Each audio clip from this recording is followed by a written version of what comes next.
Bonjour à tous, donc nous allons aborder ensemble aujourd'hui un motif de consultation très fréquent en dermatologie qui est l'acné. Donc l'acné est une maladie inflammatoire chronique, il faut savoir qu'elle évolue sur un mode chronique, du follicule pilosébacé. C'est une pathologie de l'adolescence. Dans 80% des cas, elle survient chez les sujets entre 12 et 20 ans. L'acné de l'adulte reste toujours possible, notamment chez la femme. Le follicule pilosébacé est constitué d'un poil auquel est annexée une glande sébacée dont la fonction principale est de produire du sébum qui sera acheminé le long de l'infundibulum pour être réparti à la surface de la peau. Donc, dans des conditions pathologiques, notamment au cours de l'acné, il y aura une production excessive de sébum ainsi qu'une production excessive de kératinocytes ou bien une prolifération kératinocytaire au niveau de ce canal. Donc, il va aboutir à une obstruction du follicule. Donc, devant cette atmosphère anaérobie, il y aura forcément une pullulation microbienne et l'apparition des phénomènes inflammatoires. Donc, la bactérie incriminée est le Propionibacterium acnes ou bien le Cutibacterium acnes. Sur le plan physiopathologique, nous aborderons tout d'abord la glande sébacée qui va fonctionner d'une façon anormalement élevée et va produire beaucoup de sébum et du sébum de mauvaise qualité. Nous aborderons également l'épithélium de l'infra-infundibulum où il y aura une prolifération kératinocytaire d'une façon excessive, donc qui va aboutir à l'obstruction de ce canal et donc une rétention. Nous aborderons le Propionibacterium acnes qui sera responsable essentiellement des phénomènes inflammatoires et nous aborderons le terrain génétique sur lequel survient cette acné d'une façon générale. Donc la glande sébacée est responsable de l'hyperséborrhée, c'est-à-dire d'une production excessive de sébum. Donc seront concernées la glande sébacée dans un premier temps, seront concernés également les kératinocytes et des sébocytes de ce follicule pilosébacé, et bien sûr nous aborderons la composition de ce sébum qui sera également de mauvaise qualité. Donc, il faudra savoir que la glande sébacée est dotée de plusieurs récepteurs. Notamment, nous aborderons les récepteurs à la dihydrotestostérone. C'est ce qui nous importe le plus. C'est ce qui fait que c'est une glande qui est hormonodépendante. Donc une stimulation excessive de ces récepteurs par la dihydrotestostérone va entraîner une production excessive de sébum. Les deuxièmes récepteurs qui nous importent, ce sont les récepteurs de la substance P qui sont stimulés au cours du stress et ce qui explique les poussées d'acné en période de stress. Et nous avons également d'autres récepteurs, des récepteurs à la CRH, qui sont stimulés par le Propionibacterium acnes. Nous abordons maintenant le rôle des sébocytes et des kératinocytes du follicule pileux. Il faut savoir que ces cellules sont dotées d'un système enzymatique appelé 5-alpha-réductase 1. Donc cette enzyme va permettre la transformation de testostérone en dihydrotestostérone et comme on vient de le voir, avec ces récepteurs spécifiques, au niveau de la glande sébacée, il y aura une production accrue de sébum. Il faut savoir également que la fonction de cette 5-alpha réductase varie en fonction de certaines périodes de la vie, notamment à la puberté et en prémenstruelle. C'est ce qui explique les poussées d'acné, surtout prémenstruelles. Il faut savoir également que le sébum qui sera produit en quantité élevée sera également de mauvaise qualité, puisqu'il contiendra beaucoup de squalène et beaucoup de cire qui sont comédogènes et irritatifs, et il contiendra également beaucoup d'acides gras libres qui ont une action pro-inflammatoire. Ce sont des acides gras libres qui vont provenir de l'hydrolyse des triglycérides qui sont contenus normalement dans le sébum, et cette hydrolyse se fera avec des enzymes donc produites par le Propionibacterium acnes. Donc on en a fini avec la glande sébacée. Nous abordons maintenant l'épithélium infra-infundibulaire. Donc qu'est-ce qui va se passer au sein de l'infundibulum? Il va y avoir une augmentation de l'activité proliférative, on l'avait dit tout à l'heure. Qu'est-ce qui va se passer? Il va se passer la formation d'un bouchon, dans ce qu'on appelle le bouchon corné.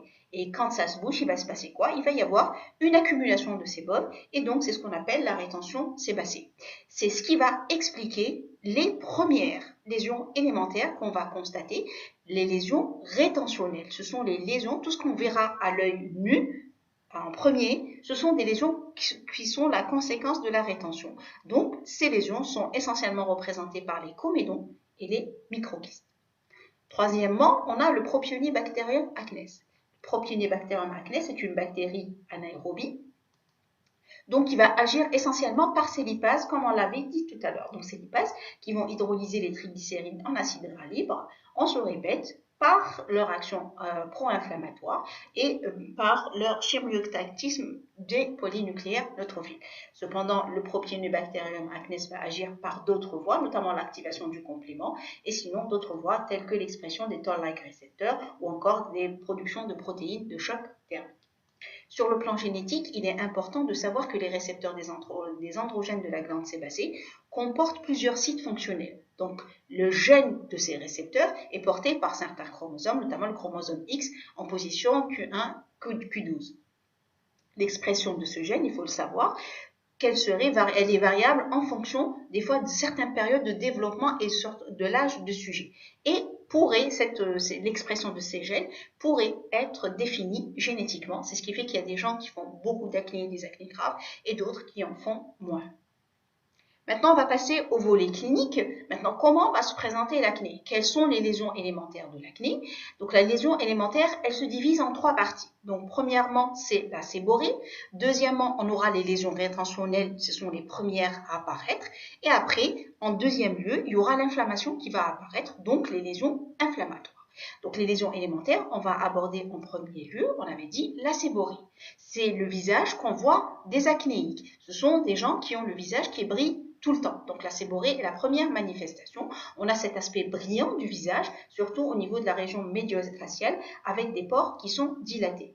Donc les zones qui sont concernées par la modification de la texture du visage, donc c'est-à-dire qui sont brillantes, c'est le front, les joues, la pointe du nez et le menton. Donc nous avons ici un schéma qui va expliquer les lésions premières, les lésions rétentionnelles. Donc nous avons ici donc une production accrue de sébum avec un orifice qui est complètement fermé. C'est ce qu'on appelle le comédon fermé. Toutefois, s'il y a une petite ouverture et le sébum peut sortir, ça constitue le comédon ouvert. Donc les 2 lésions rétentionnelles qu'on va voir, c'est le comédon fermé et le comédon ouvert. Donc les lésions rétentionnelles, premièrement, c'est le comédon. Le comédon, ou appelé communément point noir, ou comédon ouvert, comme on le voit, les points noirs, on les voit ici, avec des pores qui sont complètement dilatés par ce contenu noirâtre. Donc, c'est ce qu'on appelle également les bouchons cornés. C'est un bouchon corné noirâtre qui résulte de l'accumulation de sébum et de kératine, qui vont aboutir à l'obstruction de l'orifice infundibulaire. Ce noir correspond à du gras oxydé, c'est-à-dire le gras, lorsqu'il va sortir à la surface de la peau, il va s'oxyder et bien sûr, il est mélangé à la mélanine de l'épidélium infundibulaire. Les deuxièmes lésions rétentionnelles, ce sont les microkystes, c'est-à-dire lorsque l'orifice est complètement fermé. Lorsque c'est complètement fermé, ça donne le microkyste ou ce qu'on appelle communément le point blanc ou bien comédon fermé. Ce sont des petites papules blanchâtres de 2 à 3 mm qui correspondent, comme je vous l'ai dit, à l'accumulation de sébum et de kératine, infundibulum complètement fermé, c'est ce qu'on vient de voir.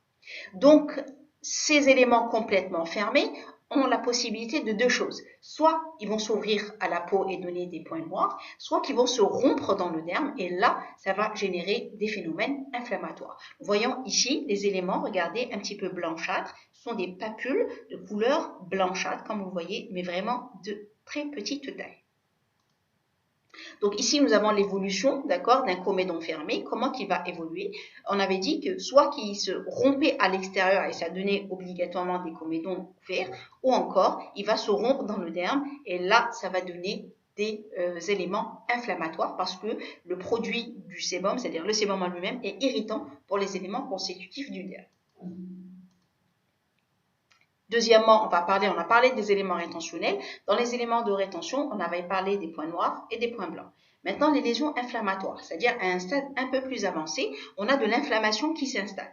Donc, les lésions inflammatoires, on a 2 types de lésions inflammatoires. Des lésions superficielles et des lésions beaucoup plus profondes. Donc les lésions superficielles, c'est ce qu'on voit, elles sont représentées essentiellement par la papule ou la pustule ou encore la papulopustule. Comme ici, comme on le voit, ce sont soit des papules qui sont un petit peu surmontées de pustules. Donc ce sont des lésions inflammatoires qui apparaissent soit de nouveau, soit par évolution des microkystes. C'est-à-dire, si on a un petit point blanc qu'on manipule, on essaie de faire sortir l'élément blanc, on risque, comme on avait dit tout à l'heure, de faire rompre la lésion à l'intérieur du derme et ça donne des éléments inflammatoires. Donc, ce sont des élevures rouges, fermes, douloureuses, plus ou moins douloureuses, donc qui vont se résorber spontanément ou encore se surmonter d'une pustule, comme on l'avait dit tout à l'heure. Deuxièmement, la pustule, c'est cette fameuse papule, comme on avait dit, assommée purulente. Voilà, en agrandissement, cette fameuse pustule, donc cette patiente, présente plusieurs éléments, donc notamment des éléments pustuleux francs et des lésions papuleuses, comme on le voit, donc des papules et des pustules. Et ça, c'est une lésion en cours de rémission.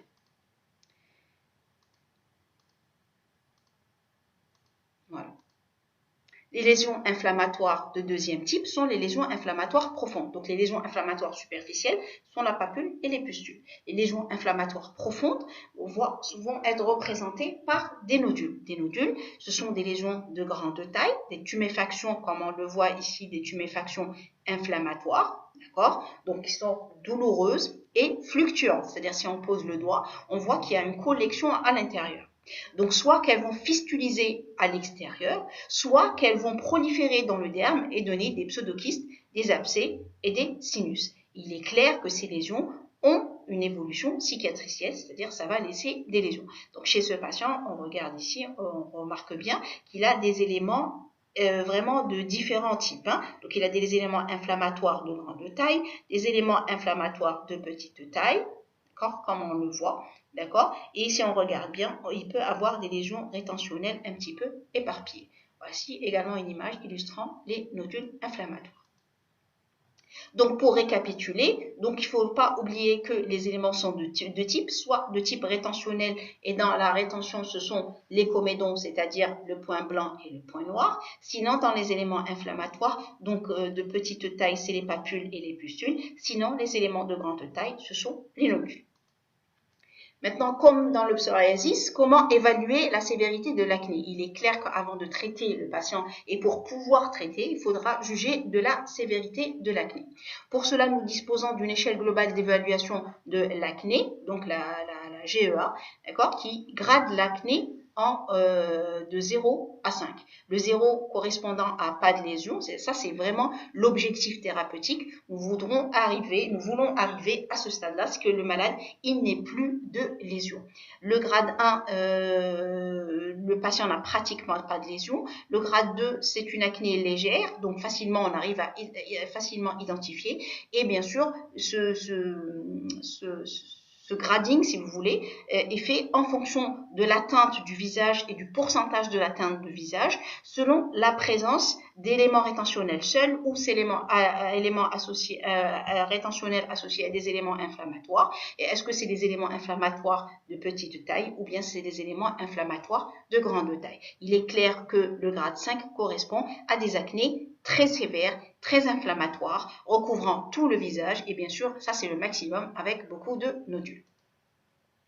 Concernant les formes cliniques, donc nous disposons de plusieurs formes cliniques, comme dans le psoriasis, donc des formes selon l'âge, selon la gravité et certaines formes particulières qu'on abordera. Donc en fonction de l'âge, nous verrons que l'acné peut se voir à tout âge. En fonction de l'âge, à tout âge. Bon, l'âge le plus fréquemment donc retrouvé, c'est l'acné juvénile polymorphe, c'est-à-dire l'acné de l'adolescent. L'acné de l'adolescent est une acné polymorphe, c'est-à-dire qu'on va avoir des lésions de différents types. Donc c'est la forme commune, la plus fréquente, et on a un mélange de lésions rétentionnelles et de lésions inflammatoires, souvent au niveau du visage. Donc pas plus. Donc, le début de l'acné, généralement, il est entre 12 et 13 ans pour les filles et 1 à 2 ans plus tard pour les garçons. Donc, l'atteinte des pointes des omoplates est souvent synonyme de sévérité. Il faut faire attention. Si ça va au-delà du visage et qu'il y a une atteinte des omoplates, là, il faut craindre des formes graves. l'acné du nouveau-né existe, donc le nouveau-né peut faire une acné, donc c'est pas un adolescent. Donc souvent c'est une acné transitoire, c'est la teinte du visage qui prime et souvent à la première semaine après la naissance. Bon, c'est la conséquence du passage des androgènes maternels et qui vont stimuler les glandes sébacées et ça va donner cette glande.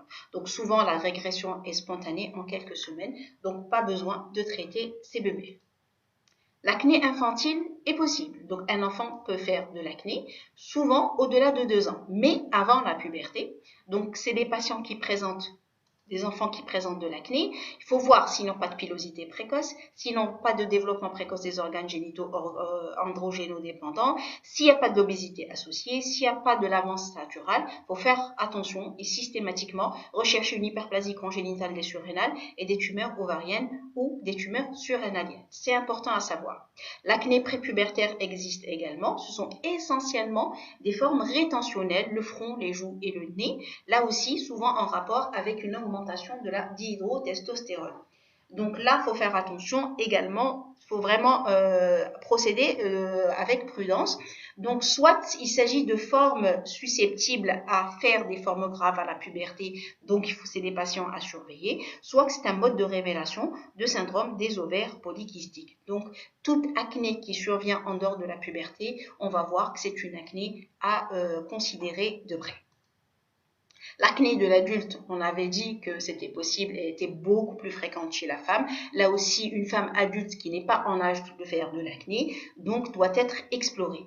Okay, donc ce sont des femmes qui présentent une acné soit qui persistait depuis l'adolescence et qui ne part pas au-delà de 25 ans, soit que c'est une femme qui n'avait pas d'acné et qui, au-delà de 25 ans, commence à développer des lésions d'acné. Donc rechercher systématiquement des signes d'hyperandrogénie, donc une cause hormonale. Donc c'est des lésions qui siègent souvent au niveau de la partie inférieure du visage. Le nombre en général, c'est des lésions vraiment en nombre pas très élevé, mais c'est assez inflammatoire. Ce sont des nodules profonds et des poussées inflammatoires caractéristiques et c'est le bas du visage qui est touché, comme on le voit sur la photo.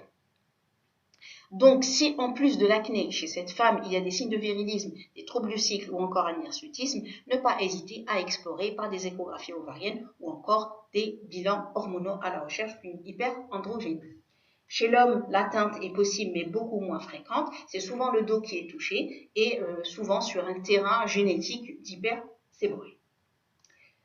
La grossesse, là aussi, c'est un terrain particulier. Donc, l'acné peut survenir au courant de la grossesse. Donc, il n'y a pas de fait, il y a des acnés qui sont aggravés par la grossesse et d'autres qui sont améliorés par la grossesse. Et l'évolution, comme je vous l'ai dit, elle est très variable. Donc, les problèmes au cours de la grossesse sont surtout d'ordre thérapeutique, puisqu'il y a beaucoup de contre-indications de médicaments de l'acné. Il n'y a que le gluconate de zinc qui constitue une alternative thérapeutique. Les formes cliniques, on a vu les formes cliniques en fonction de l'âge, d'accord. Deuxièmement, on va avoir les formes cliniques en fonction de la gravité. De la gravité, il faut savoir qu'il existe des formes graves d'acné. Donc celles qu'on a vues tout à l'heure, ça reste toujours dans les formes d'acné juvénile, pas très importantes. Les acnés graves sont représentés essentiellement par deux formes, l'acné nodulaire et l'acné fulminante. L'acné nodulaire ou dite acné conglobata, c'est une acné nodulaire suppurative chronique, c'est-à-dire qu'il y aura du pus qui va sortir et elle est à présentation nodulaire. Donc c'est une acné normale qui va évoluer progressivement vers une extension au tronc, aux épaules, aux fesses et aux racines des membres, c'est-à-dire des sièges qui ne sont pas censés contenir des lésions d'acné. Donc ce sont des nodules très inflammatoires, très douloureux, le malade n'arrive même pas à dormir, donc réalisant des abcès et une fistulisation. L'évolution est souvent chronique, laissant des cicatrices indélébiles. Donc sur cette image, nous voyons bien les lésions nodulaires. Donc vous voyez, regardez les nodules et cette fameuse fistulisation. Donc ici, il y a du pus qui va sortir. C'est des lésions très très inflammatoires. Bon, ici, au passage, nous voyons ici les lésions rétentionnelles qui sont, elles, les lésions initiales, donc des comédons ouverts. Ça, c'est des points noirs. D'accord, regardez, il a plein de points noirs. C'est ça les lésions initiales. Les lésions initiales de toute acné, ce sont les lésions rétentionnelles. Ça, c'est les cicatrices atrophiques, comme on le voit, du dos, suite à une acné nodulaire ou une acné conglobate. Dans le deuxième volet des acnés graves, on a l'acné fulminante. L'acné fulminante, c'est une acné beaucoup plus grave. Elle constitue donc une des formes où c'est une urgence thérapeutique. Donc c'est une forme grave à début brutal. Ce sont des nodules inflammatoires comme dans l'acné nodulaire, sauf que il y a une évolution vers des ulcérations nécrotiques et hémorragiques. Ça c'est pire que la forme précédente. Il y a de la nécrose, il y a de l'hémorragie et il y a des ulcérations. Sans compter qu'il y a une association, une altération de l'état général avec de la fièvre, des arthralgies, des myalgies, une hyperleucocytose, comme on le voit sur ces photos. Okay, donc regardez carrément des ulcérations, des pertes de substance et des croûtes noirâtres donc, qui témoignent de la nécrose. Regardez la teinte large des zones du thorax, d'accord. Regardez des épaules et là aussi regardez les croûtes donc, qui témoignent des suppurations. Dans le cas des autres formes cliniques, on a des formes particulières. Alors, des formes particulières, c'est surtout, premièrement, l'acné induite. Alors, l'acné induite, par quoi? Par plusieurs produits. Il faut le savoir que l'acné peut être provoqué par l'application de produits. Donc, ce qu'on appelle l'acné exogène, donc secondaire, soit à des applications d'huile minérale, soit dans un cadre professionnel, des intoxications ou des expositions professionnelles aux hydrocarbures. Une intoxication au chlore, ça donne une acné beaucoup plus comédonienne, et aux huiles végétales et aux paraffines fluides qui sont contenues aux cosmétiques, dans les cosmétiques, pardon. Et donc, d'où l'intérêt d'un interrogatoire bien précis pour voir, parce que là, le traitement, c'est d'abord enlever ce qui a produit l'acné. Donc, c'est très important, ça fait partie intégrante du traitement. Toujours dans les acnés induites, on a les acnés iatrogènes, c'est-à-dire médicamenteuses, donc qui sont induites ou entretenues par un médicament. Souvent, ce sont des lésions monomorphes, donc inflammatoires, donc type papulopustule en général, j'en dis bien en général. On peut avoir donc quelques comédons et microkystes qui sont parfois absents ou rares dans certains cas. Donc, ça se voit essentiellement pour certains médicaments. Donc, on peut avoir dans quelques cas un tableau d'acné fulminante qui peut être déclenché par les médicaments, comme dans l'acné fulminante. Il existe une série de médicaments à connaître, d'accord, qui sont inducteurs d'acné ou bien des lésions acnéiformes, tels que les inhibiteurs de l'EGF, c'est très important à connaître. Il y a les antituberculeux aussi, les corticoïdes locaux ou systémiques, les contraceptifs, bien sûr, les androgènes, ça va de soi, les antiépileptiques et les vitamines B1, B6 et B12. C'est très, très important à connaître.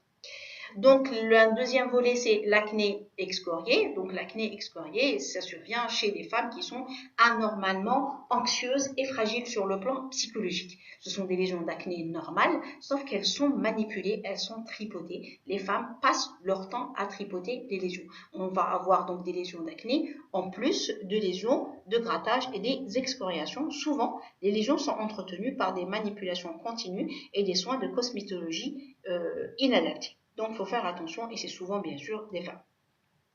Chez le VIH, souvent, on a des lésions d'acné avec une séborrhée très, très, très importante, avec intervention d'un champignon particulier qui est le Malassezia fuscus, et souvent, l'évolution est sévère sur ce terrain.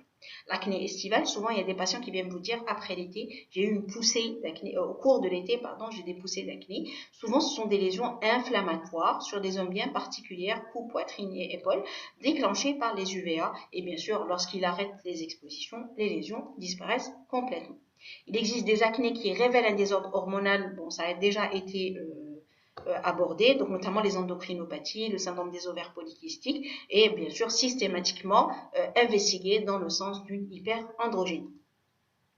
Acné et alimentation, est-ce que association acné et consommation de certains aliments est là? Ça reste toujours sujet à débat. Donc à certains moments, ce sont les alimentations, les aliments très très gras ou encore les aliments très sucrés. Toutefois, quand un patient, donc c'est un sujet qui est encore débattu, ils ne sont pas tous d'accord, sauf que quand un patient vient vous dire que son acné a été déclenché par un aliment, là, il faudra considérer la question. Quelles sont les maladies possiblement associées à l'acné? Il faut savoir que l'acné peut être soit associée ou des fois être confondue avec ces pathologies auxquelles elle peut être associée. Donc la maladie la plus importante à connaître, c'est l'hydrathénite suppurée ou maladie de Verneuil. C'est une maladie inflammatoire chronique suppurée qui survient sur des sites des glandes apocrines. Donc, il y a les aisselles qui sont touchés, les plis inguinaux. On a l'impression que c'est de l'acné nodulaire, mais qui survient sur des sites qui ne sont pas ces sites-là, les sites de l'acné. Donc souvent, ce sont des abcès sur ces zones-là qui sont associés à une acné conglobata, donc souvent associés à des sinus et des kystes pilonidaux au niveau interfessier. On peut avoir également des lésions folliculaires à évolution cicatricielle alopécique du cuir chevelu. Voilà, donc des lésions des aisselles, ce sont des lésions nodulaires, abcédées, donc qui surviennent chez les sujets qui ont déjà une acné conglobata. On a l'impression que c'est ces lésions-là qui surviennent à ce niveau-là. Donc ça, c'est une maladie de Verneuil avec un traitement qui est quand même différent. Donc ça, c'est une maladie de Verneuil donc, périnéale. D'accord, regardez les abcès et les différentes fistules que ça peut laisser. Il y a aussi également le SAPHO, le syndrome SAPHO, donc S qui veut dire synovite, acné sévère conglobata et fulminante, pustulose palmoplantaire, hyperostose et ostéite. Donc les diagnostics différentiels de l'acné sont importants juste à connaître parce que toute lésion papulopustuleuse ou nodulaire n'est pas acné. Donc il faut faire attention. Donc au niveau du visage, il ne faut pas confondre avec une rosacée. La rosacée, ça donne essentiellement des lésions papulopustuleuses du visage comme on le voit ici, sauf qu'il n'y a pas de comédon et de microkystes. Ça touche les joues et le nez. Et bien sûr, ça s'associe souvent à une érythrose faciale inaugurale. Voilà, souvent, il y a une hyperémie conjonctivale qui est associée à des manifestations oculaires avec un nez qui commence à grossir, ce qu'on appelle le rhinophilie. Voilà, ça c'est la copérose, d'accord, c'est les télangiectasies qu'on peut avoir au cours de la rosacée. Et regardez, on voit bien qu'il n'y a pas de comédon. Le deuxième diagnostic différentiel, c'est la dermite périorale. Ce sont des lésions inflammatoires autour de la bouche, souvent suite à une utilisation abusive de cosmétiques ou encore de corticoïdes locaux. Et ça survient surtout chez la femme. Voilà, des exemples de dermite périorale. Il faut bien voir qu'il n'y a pas de lésion comédonienne. Et on a également donc les folliculites à gram négatifs qui sont rencontrés au cours des antibiothérapies prolongées. Ce sont des lésions essentiellement papulopustuleuses. Voilà, c'est essentiellement à Enterobacter, Klebsiella et Escherichia coli. Nous avons également la démodécie faciale, donc c'est une hyperkératose des ostiomes folliculaires. Elle est due essentiellement au démodex. Sinon, ce qu'il faut connaître, ce sont les syphilis secondaires, la sarcoïdose micronodulaire, le lupus miliaire de la face, les angiofibromes de la sclérose tubéreuse de Bourneville et les pseudofolliculites de là-bas. Au niveau du dos, c'est essentiellement avec les autres folliculites. Les folliculites soit d'origine mycosique, donc dites pithyrosporiques, d'origine pithyrosporique, qui touchent essentiellement l'adulte jeune, le garçon. Aggravé surtout, on a cette aggravation en été et suite aux antibiotiques. Et souvent, quand on fait une mycologie, il y a du malassezia furfur.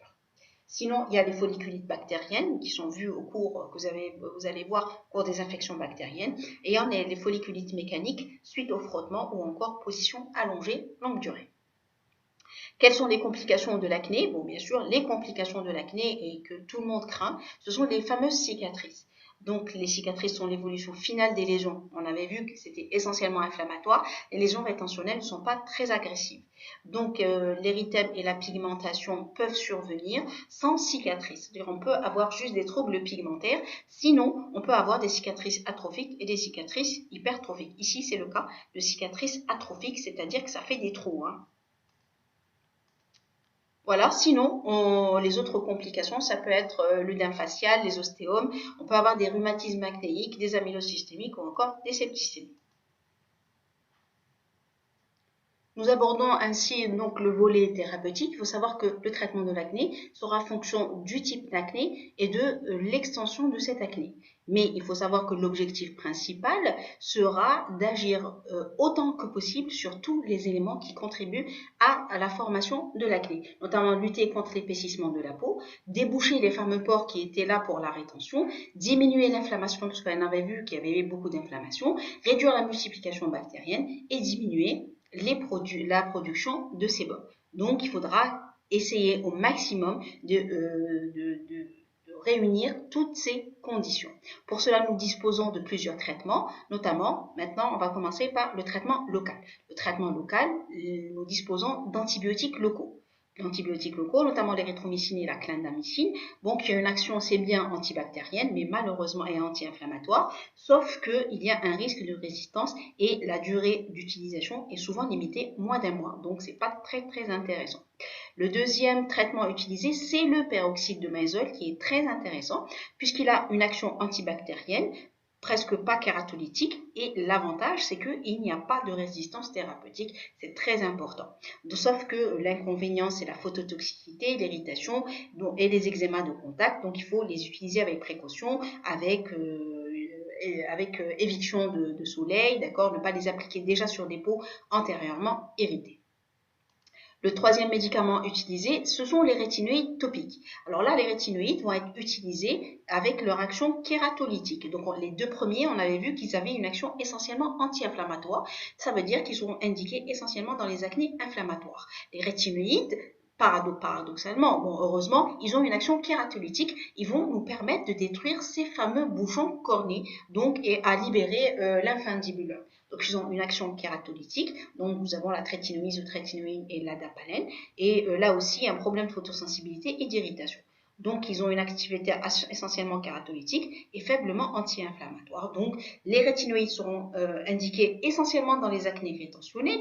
Les anti-inflammatoires qu'on a vu tout à l'heure essentiellement dans les acnés où l'inflammation domine, mais toutefois, il faut toujours finir par le traitement par rétinoïde parce qu'il faudra détruire les lésions initiales et on sait que les lésions initiales, ce sont les lésions rétentionnelles. Donc, les rétinoïdes seront systématiquement associés au traitement topique. Donc, rétinoïde plus antibiotique, rétinoïde plus peroxyde de benzoyle et après on peut arrêter les autres et garder uniquement les rétinoïdes pour vraiment détruire les lésions rétentionnelles. Un autre traitement local, c'est l'acide azélaïque, donc, qui est kératolytique, vraiment faible à modéré. Le traitement local combiné, c'est ce que j'étais en train de vous expliquer. Donc, on utilise un traitement contre les bouchons, on va dire kératolytiques, associé à un antibiotique topique. Sinon, on peut utiliser des antibiotiques topiques à un peroxyde de benzoyle lorsque les lésions sont très inflammatoires et je veux vraiment un effet potentialisé. Donc, j'utilise deux médicaments à action anti-inflammatoire. Sinon, j'utilise un rétinoïde avec un traitement anti-inflammatoire, donc tel que le peroxyde de benzoyle. Donc, j'utilise rétinoïde plus antibiotique, rétinoïde plus peroxyde de benzoyle ou encore j'utilise du peroxyde de benzoyle plus antibiotique topique et je peux même, bon là on est dans les combinés, on peut utiliser donc les rétinoïdes seuls. Les traitements systémiques, nous disposons de plusieurs traitements, donc antibiotiques comme traitement local, les rétinoïdes comme le traitement local, c'est par voie orale, le gluconate de zinc et l'hormonothérapie lorsque vraiment il y a un problème hormonal sous-jacent. Donc les antibiotiques, on les utilise pour leur action anti-infectieuse, mais surtout pour leur action anti-inflammatoire. Donc le chef de file, ce sont les cyclines. Donc les cyclines ont une action de choix sur essentiellement le Propionibacterium acnes. Les macrolides, c'est l'érythromycine, qui n'est pas très tolérée sur le plan digestif. Sinon, nous avons l'isotrétinoïde, donc c'est le curacné. C'est un rétinoïde qui est donné par voie orale. Bon, il a l'avantage de donner des rémissions prolongées, voire une guérison, aux dépens d'une atrophie des glandes sébacées. Donc, il va y avoir une réduction de sébum, une diminution de l'hyperkératinisation avec une réduction de l'inflammation locale. Donc l'inconvénient, c'est qu'il y a des recommandations à suivre. Donc c'est un traitement de seconde ligne après échec des cyclines et des topiques, ça c'est obligatoire. On va le voir tout à l'heure dans les indications. La dose initiale, elle est en général de 0,5 mg/kg. Il faut bien contrôler le bilan hépatique et lipidique à 1 mois, puis tous les 3 mois. Et bien sûr, ne pas dépasser une dose cumulative de 120 à 150 mg/kg. C'est ce qui fait une durée de traitement de 6 à 8 mois en général. Donc systématiquement, faire attention à l'effet tératogène. Donc il y a un risque tératogène, donc il n'est pas recommandé déjà chez l'enfant de moins de 12 ans. Donc risque tératogène donc implique obligatoirement une contraception 1 mois avant jusqu'à 1 mois après l'arrêt du traitement et bien sûr test de grossesse 3 jours avant le début du traitement, puis tous les mois 5 semaines jusqu'à 5 semaines après l'arrêt du traitement. Donc les effets secondaires sont à connaître et bien sûr il faut savoir, il faut bien expliquer aux patients qu'en début du traitement on peut avoir une aggravation de l'acné. C'est ce qu'on appelle les poussées inflammatoires. Donc, c'est le premier, le deuxième, voire le troisième mois. Après les rétines, donc on a vu premièrement les antibiotiques, deuxièmement les rétinoïdes, troisièmement le gluconate de zinc dont on a parlé tout à l'heure, qui était une bonne alternative surtout chez la femme enceinte. Et il a une action essentiellement anti-inflammatoire, ça veut dire qu'il va agir essentiellement sur les acnés inflammatoires. Donc si vous avez une acné rétentionnelle, d'accord, c'est pas la peine d'en donner parce que vous n'allez pas avoir un résultat probant. Il reste les hormones, donc nous disposons donc d'hormonothérapie qui va bloquer les récepteurs périphériques de la déhydrotestostérone de la glande sébacée. Donc on va arriver, c'est-à-dire on va faire marche arrière et bloquer sur le plan physiopathologique ces fameux récepteurs à la déhydrotestostérone pour ne pas justement provoquer cette hyperproduction de sébum lorsqu'il y a un excès, lorsqu'on sait qu'il y a un excès de stimulation de ces récepteurs. Donc nous disposons de la Diane 35 et il y a d'autres médicaments, et souvent on associe au Landrocure, sinon il y a d'autres générations, d'accord, mais bon, c'est pas très important. Il faut savoir que c'est pas un traitement majeur en monothérapie, c'est ce que je vous ai dit tout à l'heure pour l'hormonothérapie. C'est généralement la jeune femme, c'est des acnés à faible à modéré, d'accord, qui souhaitent une contraception et souvent lorsqu'il y a d'autres signes d'hyperandrogénie, les cheveux gras, une chute de cheveux, etc., etc. Maintenant, la stratégie thérapeutique, comment qu'elle doit se faire? Donc, il faut bien réfléchir. Systématiquement, un acnéique, il faut faire un interrogatoire et un très bon examen clinique pour identifier le type d'acné, l'extension, les facteurs de risque éventuels. Est-ce qu'il a déjà reçu des traitements? Est-ce que ça a été efficace? Est-ce qu'il a bien toléré? Est-ce qu'il y avait une bonne observance? Tous ces éléments sont importants pour arriver à la décision thérapeutique. Pour arriver à la décision thérapeutique, il y a des recommandations et ce tableau est à suivre. C'est très facile, donc, et il y a des recommandations. On va prendre premièrement donc une acné très légère, donc dite de grade 1. Donc le traitement préconisé en premier, également ici, donc traitement, il est dit par peroxyde de benzoïle. Point.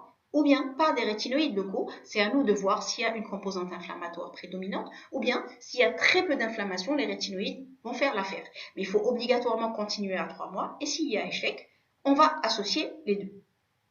Un anti-inflammatoire et un anti-rétentionnel. Si on a le grade 2, c'est un traitement par d'emblée les deux, d'accord, parce que c'est un grade plus avancé. On va associer un traitement kératolytique plus un traitement anti-inflammatoire. Et à 3 mois, on fait une évaluation. S'il y a échec à 3 mois, on va intensifier le traitement local de première intention ou un traitement local par antibiothérapie associé au rétinoïde. Donc là, soit on change, soit on donne antibiotique plus peroxyde de benzoïle plus rétinoïde locaux. Après, si on n'a pas trop le choix, on va faire appel à un traitement par os, mais ce sera systématiquement des antibiotiques. On ne va pas aller au rétinoïde. Et plus on va avancer, on va voir qu'on minimise les choix jusqu'à arriver à l'isotrétinoïne per os d'emblée. Ça concerne par exemple les acnés très sévères grade 5, donc qu'on a vu tout à l'heure, vraiment suppurative et tout. On n'a pas le temps de passer par, et ce sera forcément inefficace. Donc voilà, donc il faudra systématiquement continuer ce traitement jusqu'à arriver à un traitement d'entretien. Donc le traitement d'entretien, il vise à maintenir un grade 0. Grade 0, c'est-à-dire, on l'avait dit tout à l'heure, une légère pigmentation, cependant pas de lésion. Et le traitement d'entretien, il sera à base de rétinoïdes pour détruire, on avait dit, les lésions initiales, c'est-à-dire les microkystes et les comédons. Donc il est à base d'adapalène, on a vu donc 1 jour sur 2, d'accord, ou un autre rétinoïde, c'est comme vous voulez. Avec ou sans, d'accord, peroxyde de benzoïle, ça dépend des cas, d'accord. Là aussi, la trétinoïne, ici, il est mentionné qu'elle peut être utilisée à la place de la dapalène. Là, on a largement le choix. Donc, il faudra systématiquement suivre les instructions pour être tranquille. On ne peut pas d'emblée arriver à une prescription d'isotrétinoïne pour une acné grade 2 parce que le malade le veut. Il faut que le malade sache que pour arriver à une prescription d'isotrétinoïne per os, il faudra systématiquement passer par une cascade de traitements quand ça ne nécessite pas, lorsque c'est des acnés légères. Seules les acnés en matière de sévérité et de gravité doivent bénéficier d'un traitement par isotrétinoïne, bien sûr, ou bien lorsqu'il y a échec de toutes les modalités thérapeutiques. Il faut savoir qu'il y a sur le marché des cosmétiques adjuvant des traitements anti-acnéiques. Ils sont indiqués essentiellement en cas de mauvaise tolérance des médicaments. Il faut savoir que leur efficacité est faible parce que c'est des cosmétiques, c'est pas des médicaments. Donc ils sont à base d'acide de fruits. Il faut savoir qu'ils peuvent contenir le nicotinamide, donc ils sont très actifs sur les lésions inflammatoires. Il y a des crèmes hydratantes et non comédogènes qui sont prescrites pour éviter l'efflorescence des lésions comédoniennes. Les écrans solaires sont utilisés d'indices de protection élevés et les produits de toilette doivent être doux, d'accord, et non comédogènes. Donc c'est souvent des traitements adjuvants, mais ce ne sont pas des traitements faits pour traiter l'acné proprement dite. Il faut savoir que d'autres thérapeutiques sont possibles. Hein. On peut arriver à la microchirurgie avec extraction des comédons, incision de microkystes, parfois même le laser, surtout l'IPL, d'accord, et la photothérapie dynamique lorsque les cicatrices sont inesthétiques. Hein. Voilà. Je vous remercie.